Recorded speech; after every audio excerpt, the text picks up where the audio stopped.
गोपिका जीवनस्मरणं गोविंदा गोविंदा। सद्गुरु विठल दास महाराज की जय। నారదులు ప్రాచీన పరిగసికి జ్ఞాన వైరాగ్యం ఉపదేశించేటప్పుడు ఈ పురంజనోపాఖ్యాన్ని చెప్తూ వస్తున్నారు. దాంట్లో ఇప్పుడు ఆ కాలకన్నిక ఈ పురంజను యొక్క నగరం చూసి దాంట్లో ప్రవేశించేదానికి ప్రారంభించింది. ఇలా ఏం చేసిందంటే ఆ కాలకన్నిక లోపలికి వచ్చి ఆ నగరాన్నే ఇలా పాడు చేసేలాగా ప్రారంభించిందంట. అందరినీ చూస్తూ అందరికీ హింసిస్తూ ఇలా లోపలికి వచ్చి అందరినీ హింసించేదానికి ప్రారంభించింది. అది ఏ నగరంలో ఉండే ఏ ఆ బిల్డింగ్స్ అవి చూసి, తర్వాత అంతఃపురం పెద్ద పెద్ద గోడలు, తర్వాత అక్కడ ఉండే చెట్లు వృక్షములు మంచి మంచి పదార్థాలు వస్తువులు అన్నిటినీ నాశనం చేసుకుంటూ వెళ్తుందంట ఆ కాలకన్నిక. ఆమె ఎక్కడ ఉందో ఆ చోటు అనేది నాశనం అయిపోతుంది. అలాగనే ఆమె యొక్క తలరాత, ఆమె యొక్క చేతులు అలాగా. ఆమెతో పాటు ఈ ప్రజ్వరుడు అనేవాడు వచ్చినట్టు కూడా వాడు ఆమె కంటే మోసం అంట. ఈమెయితే పైన కనిపించే దాన్నే నాశనం చేసుకుంటూ పోతుంది. ఆ ప్రచురుడు లోపలికి వెళ్ళి ఏ ఇంట్లో ఏమేమి వస్తువులు ఉన్నాయో వాటన్నిటిని నాశనం చేసుకుంటూ వెళ్తున్నాడు. దీనికి పైన ఏం జరిగిందంటే ఇలాగంతా నాశనం అవుతుంది అనేది ఆ పురంజనుని చూసి ఏమీ చేయలేక ఇలా బాధపడుతూ, మనమైనా ఎలాగైనా ఇలా జీవించాలి కదా, ఇప్పుడు ఇలాగ ఉండేటప్పుడు మనం ఎలాగైనా మనం జీవిస్తే చాలు అనుకుంటారు కదా, అందుకోసం మనం ఇక్కడి నుంచి బయలుదేరిపోతామా, వీళ్ళందరూ వదిలేసి ఇలా ఆలోచిస్తున్నాడంట. ఇక్కడ ఏమిటంటే పైన అక్కడ ఆ గంధర్వులు యుద్ధం చేస్తున్నారు, వాళ్ళతో పాటు అక్కడ ప్రజాకరులు అనే వాళ్ళు యుద్ధం చేస్తున్నారు. ఇక్కడ ఈ కాలకన్నిక ప్రజ్వరుడు అందరూ చేసి ఇలా వచ్చి ఈ నగరాన్ని ఇలా అందరూ వచ్చి ఇలా అటాక్ చేసేటప్పుడు వాళ్ళకి ప్రతి యుద్ధం చేసేదానికి ఎవరికి వీలవ్వటం లేదు. అందుచేత వీళ్ళ దగ్గర ఇలా ఉన్నాము, మనం ఏమి చెయ్యలేము అంటూ ఆ ప్రజాకరులు ఉన్నారు కదా, వాళ్ళందరూ అక్కడి నుంచి దీనిపైన వీళ్ళతో మనము పోరాడలేము అంటూ వాళ్ళు బయలుదేరిపోయినారు. అక్కడి నుంచి ఇలాగ అందరూ బయలుదేరిపోయినారు. కానీ లోపల ఉండే ఆ జనులందరూ పాపం చాలా కష్టపడుతున్నారు. దాన్ని చూసి పురంజనుడు ఇలా కష్టపడుతున్నాడు అంట. ఇలాగ అప్పుడప్పుడు తోచుతుందా వీళ్ళు వదిలేసి మనం మాత్రం వెళ్ళిపోతామా అని అనుకుంటున్నాడు. కానీ వాళ్ళందరినీ చూస్తే అందరూ మన పుత్రులు కదా, మన పుత్రులు వాళ్ళ యొక్క పుత్రులు, వీళ్ళని వదిలేసి వెళ్ళటం భావ్యం కాదు, మనం ఎలా మనకి ఇలా తోచుతుంది అంటూ ఈ నగరాన్ని చుడుతూ వస్తూ ఉన్నాడంట. వీళ్ళైనా కాపాడడానికి వీలు కావటం లేదు, అన్నీ నాశనం చేసి అందరినీ సంహరిస్తూ వస్తుందంట ఆ కాలకన్నిక ప్రజ్వరుడు కలిసి. ఇలా ఉంటూ ఉండేటప్పుడు మనం వెళ్ళాలా వద్దాలా అని ఆలోచిస్తూ ఉండేటప్పుడు ఆ కాలయవనుడే వచ్చేసినాడంట భయం అనే ఒక ఆయుధంతో.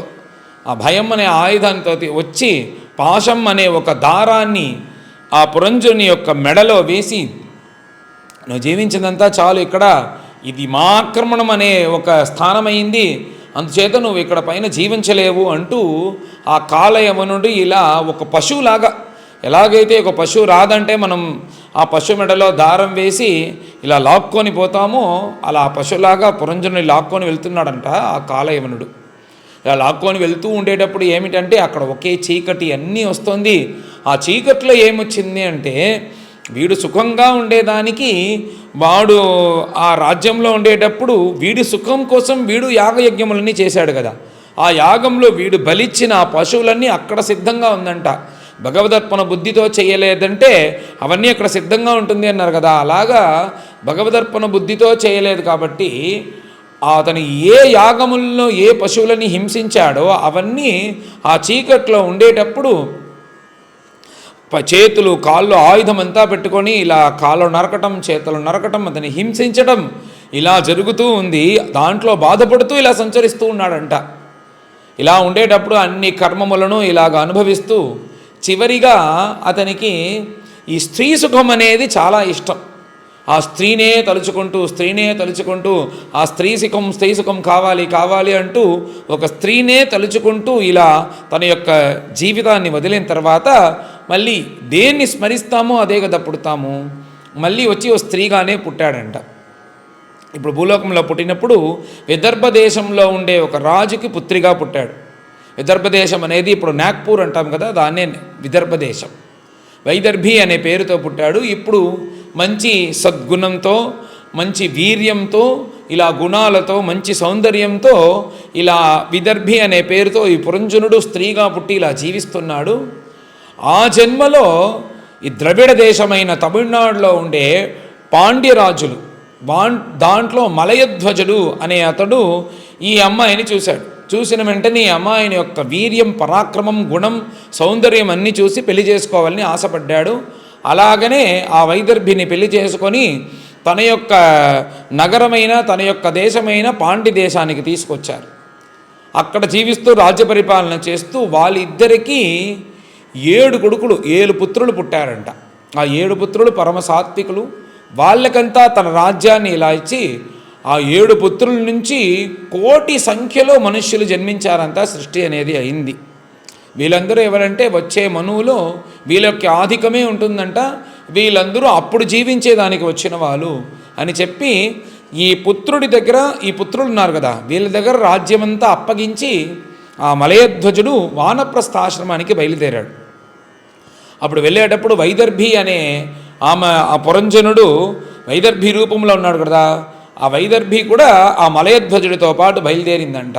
ఆ మలయధ్వజుడు నేరుగా తామ్రపర్ణి అనే నదీ తీరంకి వచ్చి అక్కడ భగవద్ధ్యానం చేస్తూ యోగ మార్గంలో ధ్యానం చేస్తూ తన మనస్సుని ఇలా సమాధానం చేసి యమ నియమ ఆసన ప్రాణాయామ ప్రత్యాహార ధారణ ధ్యానం సమాధి అంటూ అష్టాంగ యోగాన్ని అభ్యాసం చేసి అహింసా సత్యం అస్తేయం బ్రహ్మచర్యం అపరిగ్రహం అంటూ ఇవన్నీ మంచి గుణములంతా సిద్ధి చేసి ఇలా నిలబడుకొని భగవంతుని తదీక ధ్యానంతో ఇలా తామ్రపర్ణి నదీ తీరంలో దీనికి పైన మన జీవితం భగవంతునికి అర్పణం అంటూ ఇలా తపస్సు చేశారంట ఆ మలయధ్వజుడు.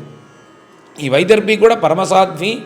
అలాగనే తన శరీరమే ఆవరణంగా పెట్టుకొని దీనికి కొంచెం సిగ్గుని ఇలా ఇంకా సిగ్గు అనేది ఉంది కదా స్త్రీ కాబట్టి, దానికోసం కొంచెం ఆ ఋషిపత్నిలాగా కొంచెం వస్త్రం అనేది ధరించుకొని ఇలా తన భర్తతో పాటు ఆ అడవిలో ఆ తామ్రపర్ణి నదీ తీరంలో ఈ వైదర్భి కూడా తన భర్తతో పాటు సమానంగా తపస్సు చేస్తుందంట. ఆ వైదర్భి ఇలా ఉండేటప్పుడు ఒకరోజు ఆయన ఘోరమైన తపస్సు చేస్తుండేటప్పుడు ఆయన శరీరం అనేది ఆ శరీరం నుంచి ఆత్మ అనేది విడిచిపెట్టి పైన వెళ్ళిపోయింది. కానీ ఈ వైదర్భి ఏమనుకుంటుందంటే ఆయన ఇంకా ప్రాణంతోనే ఉన్నాడు అనుకొని చూస్తుందంట. కొన్ని గంటలైన తర్వాత ఆ శరీరంలో వేడి లేకుండా అన్ని చల్లబుట్టేదానికి ప్రారంభించిన వెంటనే తాకి చూసిన వెంటనే శరీరంలో జీవం అనేది లేదు అని తెలుసుకొని ఏడ్చేదానికి ప్రారంభించింది. నాథ, మనం ఎన్ని రోజులు ఇలా రాజ్య పరిపాలన చేస్తున్నారు, మీరు నన్ను ఎంత చక్కగా చూసుకున్నారు, ఇలా నన్ను మాత్రం మీరు వదిలి వెళ్ళేది భావ్యం కాదు కదా, నేను మీతో వచ్చేస్తాను, నన్ను వదిలేసి మీరు మాత్రం ఇలా సద్గతి వెళ్ళడం భావ్యం కదా, మీరు తిరిగి రండి అంటూ ఇలా ఏడుస్తూ ఉందంట తన నాథుని యొక్క శరీరంతో కూర్చొని.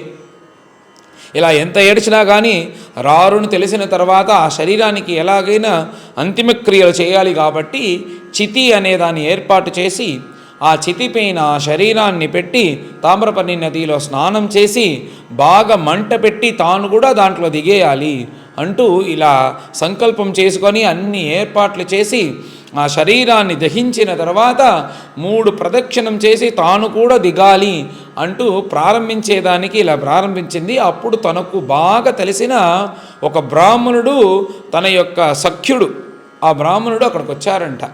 ఆ బ్రాహ్మణుని చూసి ఇలా నిలబడింది. వెంటనే ఆ బ్రాహ్మణుడు మాట్లాడంట, అమ్మా, నువ్వు వచ్చి సాధారణమైన వాడిని కావు, నువ్వు ఈ జన్మలో వైదర్భిగా ఉన్నావు, నువ్వెవరంటే పురంజనుడివి, నువ్వు నేను వచ్చి ఎప్పుడు స్నేహితులు, మనమిద్దరం ఈ భూలోకమంతా ఎంత చుట్టూ వచ్చినాం, నీకు అదంతా గుర్తులేదా, నువ్వు వచ్చి ఇప్పుడు అజ్ఞానంతో ఈ శరీరాన్ని ఇలాగంతా వదలకూడదు, భగవద్ ధ్యానంతో భగవత్ సాయుధ్యంతోనే వదలాలి, ఇలాగంతా నువ్వు నీ భర్త మీద ఉన్న బాధతో దీంట్లో నువ్వు ఇలాగంతా శరీరాన్ని వదలకూడదు అంటూ జ్ఞానాన్ని ఉపదేశించిన వెంటనే అప్పుడే ఆ వైదర్భికి తాను ఎవరని తెలిసింది. తాను ఇలా పాడై ఇలా పుట్టినామా అంటూ తన మనస్సు అనేది సమాధానమైందంట ఆ వైదర్భికి. ఇక్కడ ఏమిటంటే కొన్ని విషయాలు ఉన్నాయి. వీటన్నిటినీ నారదులు వచ్చే అధ్యాయంలో విస్తారంగా చెప్తున్నారు. నగరం అంటే ఏమిటి, మళ్ళీ పురుషులు అంటే ఎవడు, ఈ బ్రాహ్మణుడు అంటే ఎవడు, ఎలాగ జరిగింది అనేది విస్తారంగా మళ్ళీ వస్తుంది. అందుచేత ఇప్పుడు ఇది చెప్పకుండా 29వ అధ్యాయంలో మనం అన్నీ కలిసి తెలుసుకుంటాం.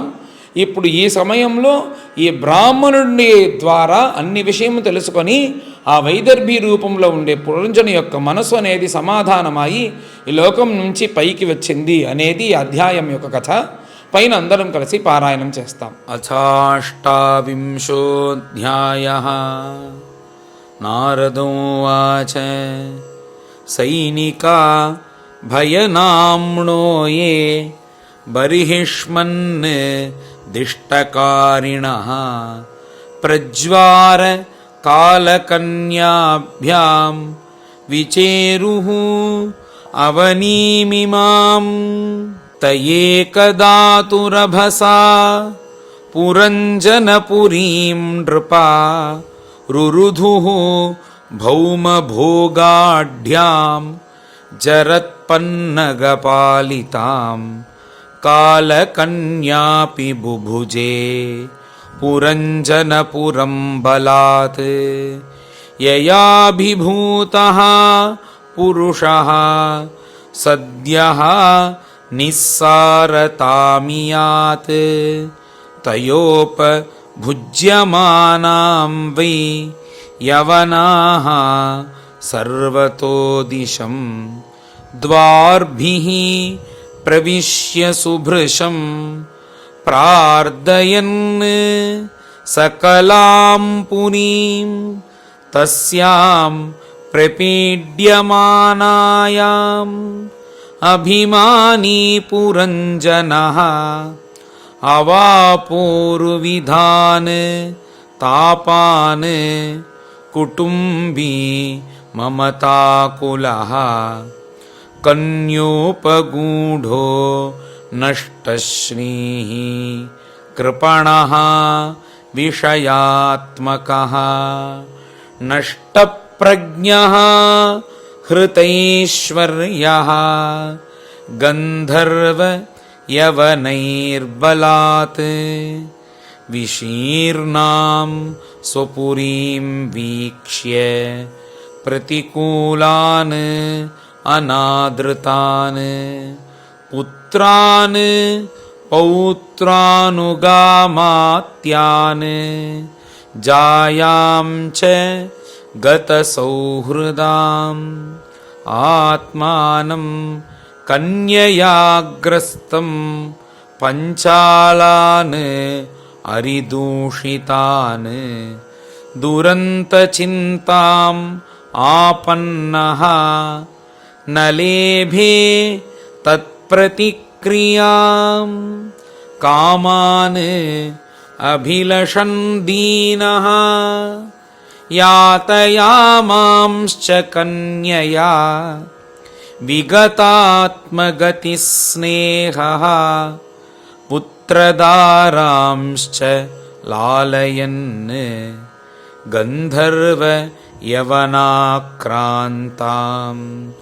కాలకన్యోపమర్దితాం హాతుం ప్రచక్రమే రాజా తాం పురీం అనికామతః భయనామ్నః అగ్రజో భ్రాతా ప్రజ్వారః ప్రత్యుపస్థితః దదాహ తాం పురీం కృత్స్నాం భ్రాతుః ప్రియచికీర్షయా తస్యాం సందహ్యమానాయాం సపౌరః సపరిచ్ఛదః కౌటుంబికః కుటుంబిన్యా ఉపాతప్యత సాన్వయః యవనోపరుద్ధాయతనః గ్రస్తాయాం కాలకన్యయా పుర్యాం ప్రజ్వార సంసృష్టః పురపాలః అన్వతప్యత నశేకే సోవితుం తత్ర పురుకృచ్ఛ్రోరువేపథుః గంతుమైచ్ఛత్ తతో వృక్ష కోటరాదివ సానలాత్ శిథిలావయవో యర్హి गन्धर्वैः हृतपौरुषः यवनैः अरिभिराजन् उपरुद्धो रुरोदः दुहितृः पुत्रपौत्रांश्च जामि जामातृपार्षदान् स्वत्वावशिष्टं यत्किञ्चित् गृहकोशपरिच्छदम् अहं ममेति स्वीकृत्य गृहेषु कुमतिर्गृही दध्यौ प्रमदयाधीनः विप्रयोग उपस्थिते लोकान्तरं गतवती मय्यनाथा कुटुम्बिनी वर्तिष्यते कथं त्वेषा बालकान् अनुशोचति न मय्यनाशिते भुङ्क्ते नास्नाते स्नाति मत्परा मयि रुष्टे सुसंत्रस्ता भत्सिते यदवाग्भयात् प्रबोधयति मा विज्ञम् व्युषिते शोककर्षिता वर्त्मैतत् गृहमेधीयं वीरसूरपि नेष्यति कथं नु दारका दीना दारकीः वा परायणाः वर्तिष्यन्ते मयि गते भिन्ननावयिवो दधौ एवं कृपणया बुद्ध्या शोचन्तम् अतदर्हणं ग्रहीतुं कृतधीरेणं भयनाम अभ्यपद्यत पशुवत् यवनैरेषः नीयमानः स्वकं क्षयम् अन्वद्रवत् अनुपथाः शोचन्तः भृशमातुराः पुरीं विहाय उपगतः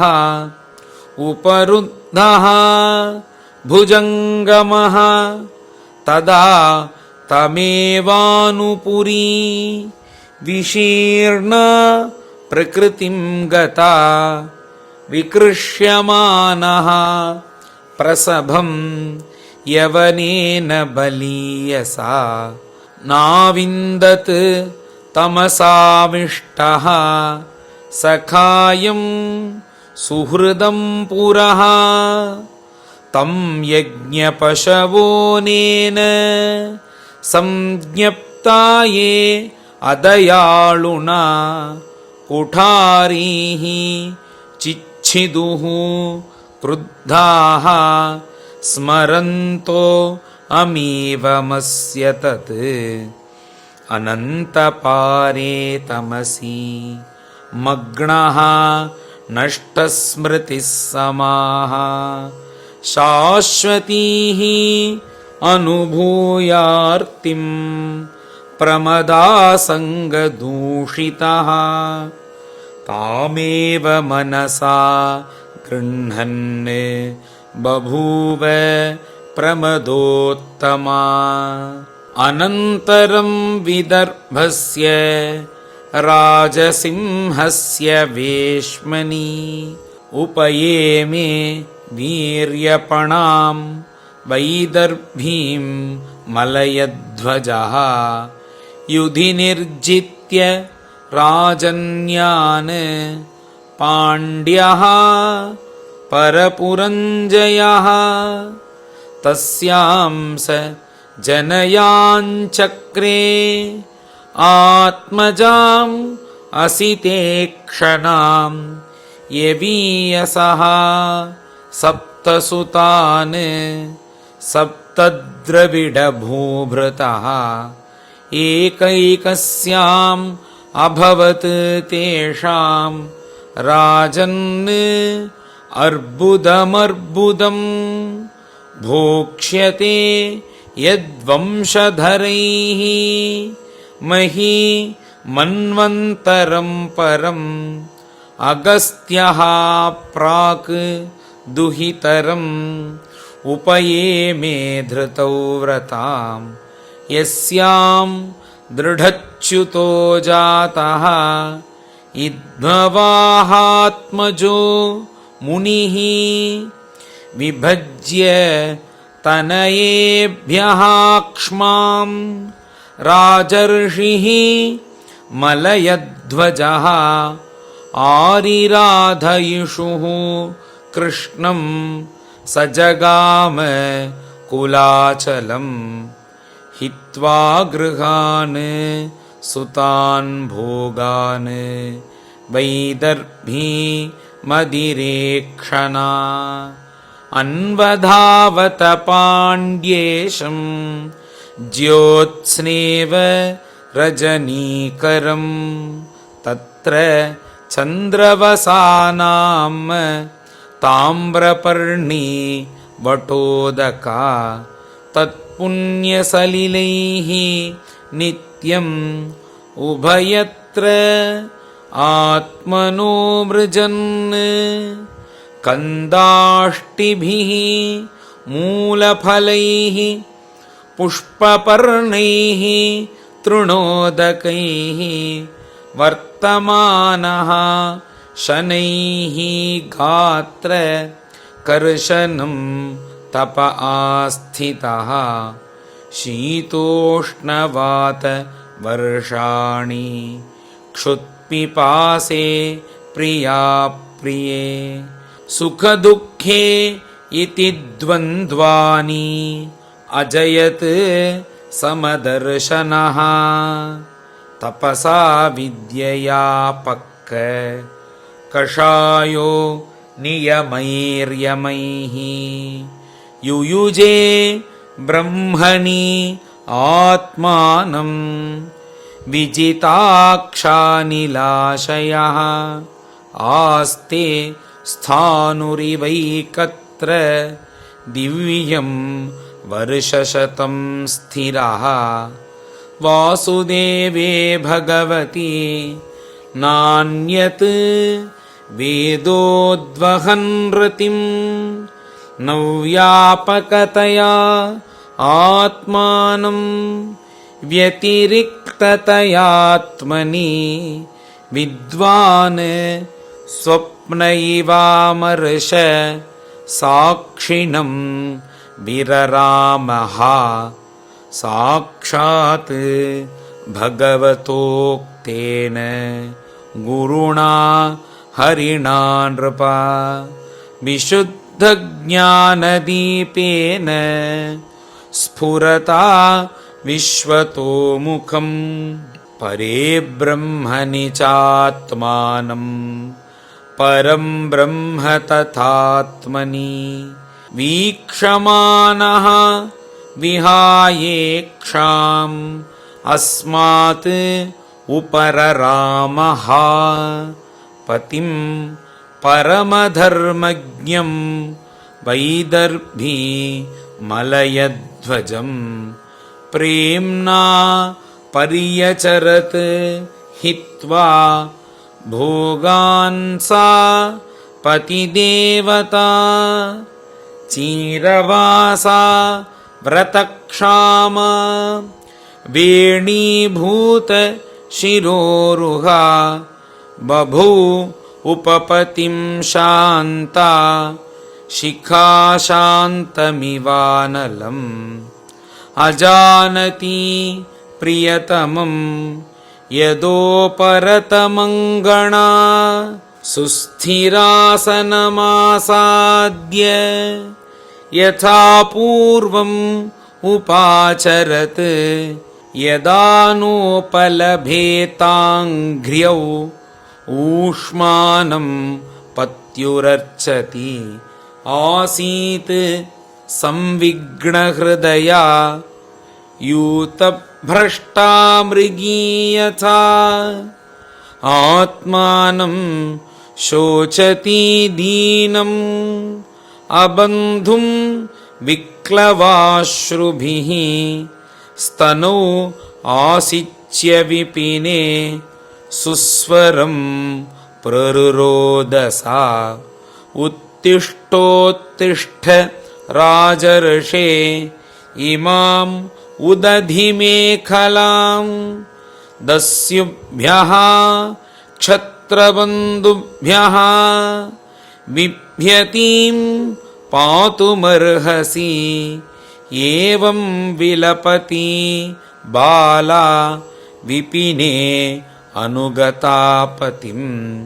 पतिता पादयोर्भर्तु रुदति अश्रूणि अवर्तयत् चितिं दारुमयीं चित्वा तस्यां पत्युः कळेवरम् आदीप्य चानुमरणे विलपन्ति मनोदधे तत्र पूर्वतरः कश्चित् सखा ब्राह्मण आत्मवान् सान्त्वयन् वल्गुना साम्ना तामाह रुदतीं प्रभो।